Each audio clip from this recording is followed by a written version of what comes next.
Strandershus er Danmarks bedste boligafdeling. Ja, måske hele Nordens. Både når det drejer sig om arkitektur, beliggenhed, fællesskab. Og her i Strandershus, der har vi jo også et rigtig godt beboerdemokrati. 4 kvinder og 3 mænd i bestyrelsen. Vi har også afholdt børnebestyrelsesmøder, hvor vi har inkluderet børnene. Vi har rigtig mange gode fællesarrangementer. Vinsmagning, vi har fastelavn til børnene, vi har jo fælles sommerdag, hvor vi bruger vores fælleshus her. Jamen, der er familieboliger, der er bosteder for svage og sårbare beboere. Der er apotek, der er café, der er Coop supermarked. Vi har jo vores meget smukke udsigt ned til Amager Strand, og vi har metroen, som ligger cirka 5 minutter herfra. Vi har forskellige børnehaver. Det kan ikke være bedre. Vi har et slogan blandt os beboere her i Strandershus.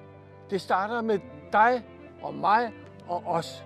Strandershus er Danmarks bedste boligafdeling.